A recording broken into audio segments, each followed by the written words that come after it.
friends, today I'm going to show you how easy it is to make shredded chicken in the Instapot. In my Instapot, I have 4 boneless, skinless chicken breasts, about 2 pounds. I usually just go about 4 average size. And to that, I'm just going to add in a cup of chicken broth.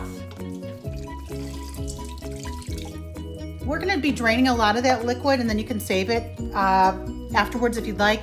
But today I am just going to use it because you're going to shred that chicken up. Then you need some seasoning. You can use just basic salt and pepper. I've been using my everyday herb seasoning that's on mothertime.com because it just is a nice everyday seasoning, and it's going to just infuse in the chicken. I also like to kind of poke my chicken too beforehand. Even though we're going to be shredding it, it really infuses the flavor.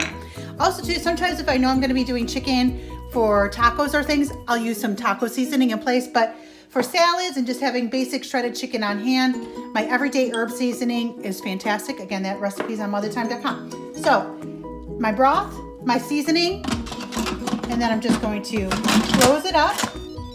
I'm going to hit manual pressure, and I'm going to go 8 minutes. It's going to take a few minutes for it to come to pressure. It's going to cook for 8 minutes. And then I'm going to let it naturally release for 10 minutes and then release any pressure after that. Once the 10 minutes is released and the rest of it's pressured, I'm going to take it off and I'm going to shred the chicken. I'll show you how that turns out. All right, so we let our chicken cook for 8 minutes on high pressure, and then I did a natural release for about 10 minutes. I mean, it's give or take. You want to make sure that it's vented out, and that means the little valve here will go all the way down. It went naturally released by itself, so then you know it will unlock and it'll be easy to open up.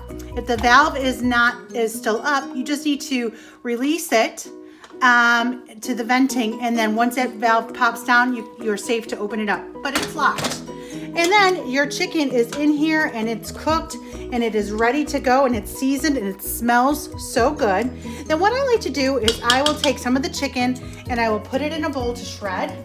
And then sometimes I actually might want to keep some of the chicken whole to maybe use for another recipe or to slice up for salad. So it's really whatever you're going to want to actually use the chicken for.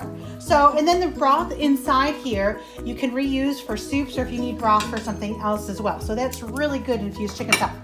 And then once to shred your chicken, you can use a handheld mixer. I've done before, does really well. This chicken is so tender, you can even just use it with a fork.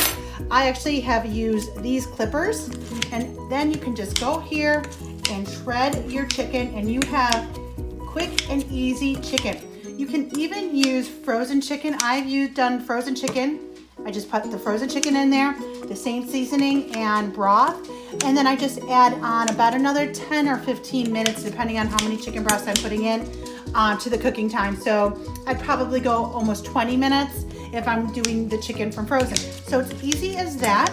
And then you can chop it up as to your desired. So if you're usually buying rotisserie chickens, this is a great alternative because you're going to get a lot more chicken for your money. And then you can chop it up as however you want. If you like it really, really shredded or not as shredded, and you have quick and easy shredded chicken to use for all your yummy recipes. Thanks guys for watching. Have a great day.